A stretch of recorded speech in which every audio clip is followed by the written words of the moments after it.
What's up, Call of Duty gamers? If you're like me, you're not really a zombies guy, but you want this absolutely beautiful Nebula camo so that you can bring it into your Warzone or multiplayer games.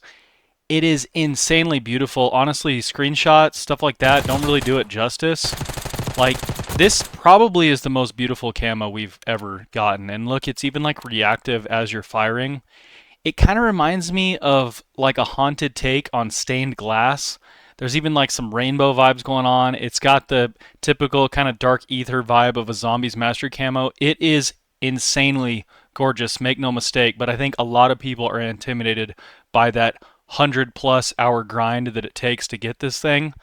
I'm here to make it simple for you guys. I got the Nebula guide for dummies like me. Honestly, I looked around and tried to find a guide that was going to work for me, and it was tough. So I got you guys covered. I'm going to keep this as simple and streamlined as possible. Make no mistake, it is a grind. It requires some of the most hours I have ever seen from a Call of Duty Mastery Grind camo, but I promise it's worth it in the end.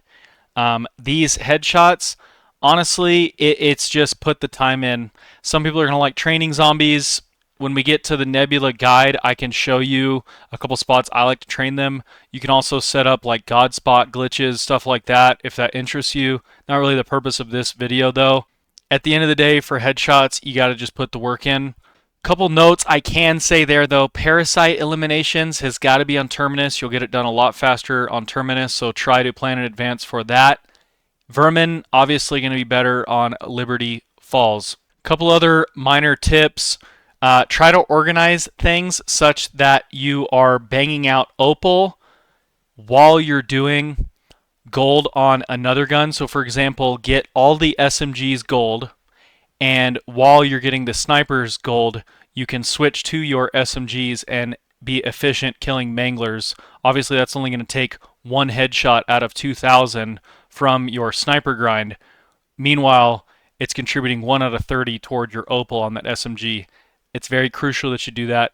Also, try to only bring into the map guns that aren't easily purchased on walls. Obviously, if you're skilled and efficient, you will get through the earlier portions faster, but at the end of the day, it's just a grind. Try to make it fun. One of the things that I like to do, no troll, is I'm on controller. I completely turn off aim assist and utilize my headshot grind as an aim trainer so that I can be more dominant once I am dropping into Warzone. I'm not getting bad reps abusing that really weird aim assist. Obviously, sometimes if I'm super tired and it's been long hours, I'll throw it on and just spam ADS with Deadshot Daiquiri. But if you're a controller player, I strongly recommend take advantage of this insane grind to further hone your aim.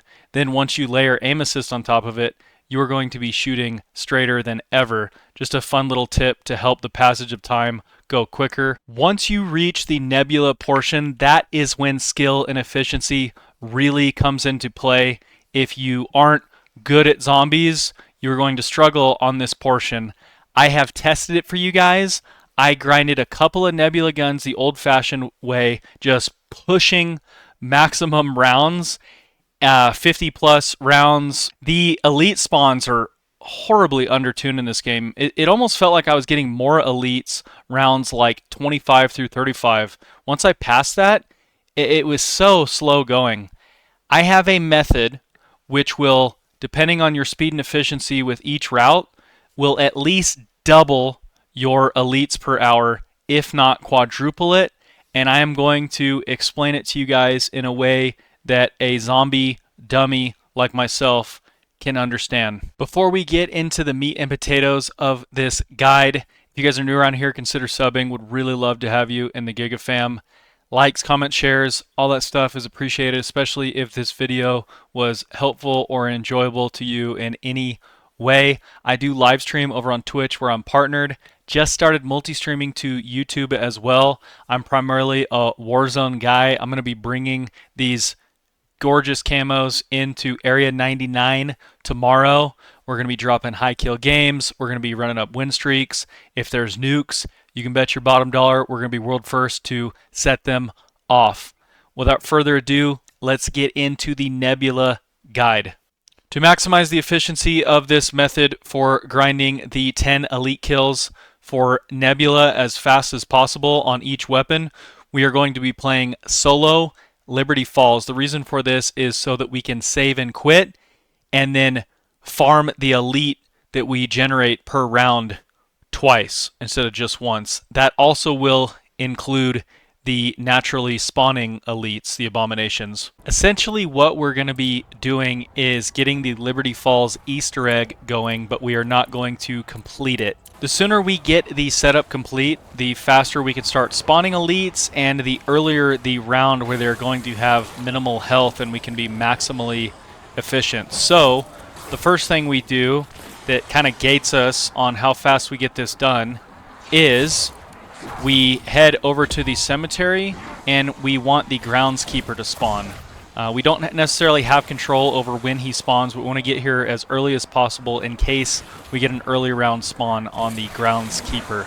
Still no sign of the groundskeeper, so I'm going to head through the bank over to the following building, which you'll see right here, and we are going to grab this water valve, which is crucial to the next component of getting this method going. I'm going to take that water valve over to the bowling alley. If I had gotten super lucky on the groundskeeper spawning, then I would have done that portion first, but I'll show you that, guys, in just a second. So with the water valve, we simply smack this container off. With that water valve, we can start cranking the water pressure slowly but surely.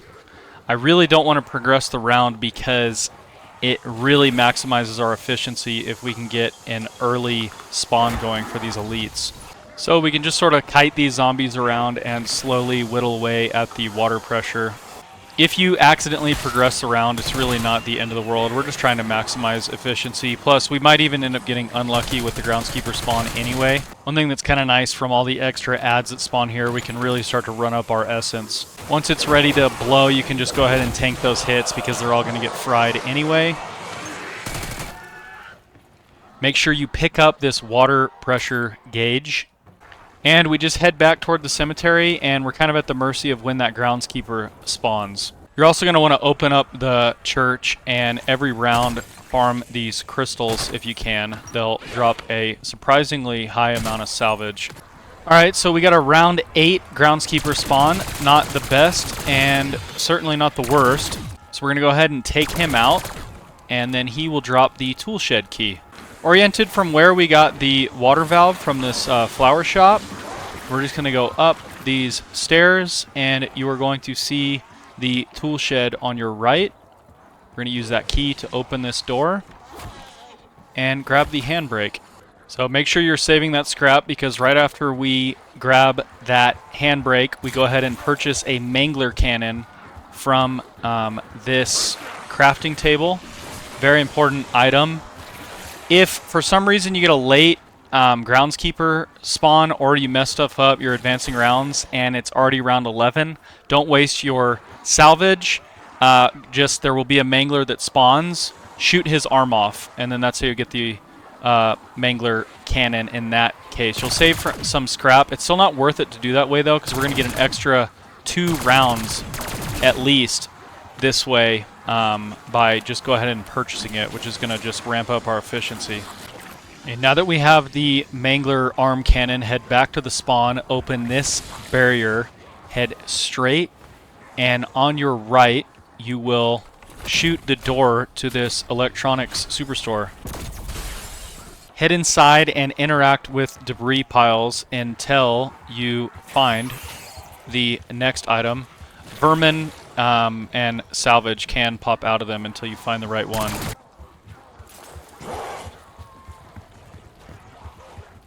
So now we found the right one, and we'll just scoop these electrical wires. Now we have all 3 items required to assemble the wonder weapon, which is essential for the next portion of this method. So we head up into this hotel room near the spawn, and we just go ahead and assemble this bad boy. With the wonder weapon in hand, head back over toward the radio shop and open this door near the quick revive, and suck in this first of 3 items that we're going to need for the next step. Once again, oriented back at that flower shop to find the second item. We're going to run up this street, climb onto this building, and then we are going to jump onto this truck, look into this window, and suck in the second item. For the third item, we are going to head back to the church, head inside, activate this machine with your interact button. If you're facing the machine, you'll turn to the right, look up, and floating is the third item. With all three of the items sucked into our wonder weapon, we head into the cemetery, take this zip line, where if you've played a lot, you'll know the Wonder Fizz is located, and head to the left and craft the LTG device on this workbench. Make sure you pick it up. From there, you can zip right back over to the spawn and head this way toward the radio shop once again. And where these purple lightning beams are, we are going to place that LTG device with our interact button. Now we just defend this portal. We only have to do it once. Make sure the purple glowing zombies don't make it into that portal, or they will disrupt it, and you'll have to wait till the next round, which will hurt your efficiency. I just use the wonder weapon. It makes it really, really easy to pass this part, especially if you did it early. And from this portal, the bosses are going to spawn, and every single one of them counts as an elite. And the beauty of it is you can reload your save after you kill this guy and any naturally spawning elites, and then you just get to farm it over and over and over again. We're just caring not to progress the round, leaving these guys as runners. And you're going to see from that portal is going to spawn either a Mangler boss or an Abomination boss. And rest assured, once we kill him, it will count toward one of our 10 elite kills that we need to get Nebula on the gun. Little tip to do more damage, especially to the Mangler boss, is use the microwave portion of your wonder weapon. Just care not to accidentally kill your runners with that. The reason we don't want to kill the runners is that will send it to the next round, and then we will not be able to activate the device again until the following round. You can only spawn one of these bad boys per round.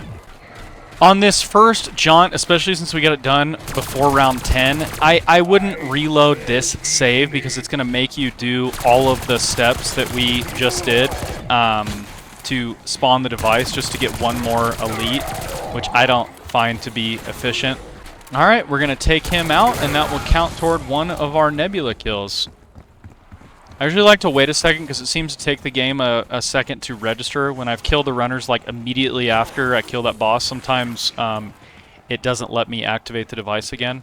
So it's been an ample time here. We're going to go ahead and clear this and move on to the next round. So we've advanced the round to 10, and we're going to go ahead and activate the device again, which is going to spawn another boss for us, which will account for yet another Nebula kill.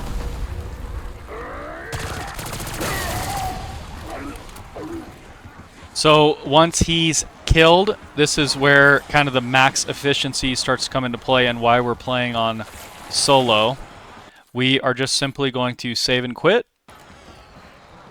Just proving to you guys that these kills do indeed count toward Nebula. As you can see, we're on 2 out of 10 for the elite zombie elims. Then we simply go to our save file and reload it. So now that we're reloaded and it's round 10, my rule of thumb for the free Aether tool that spawns from blowing up the zombie head on top of the church with an explosive thrown into the air is that if I'm on track for like a really speedy run, I'll just go ahead and grab the green tool prior to round 10. And if it's like a little bit slower or moderate, or if I'm just kind of behind pace for one reason or another, or I forget, then obviously I'll take the blue tool.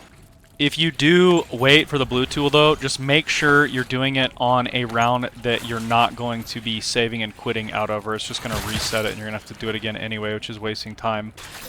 Grab that blue tool and we're going to head back and spawn us another boss.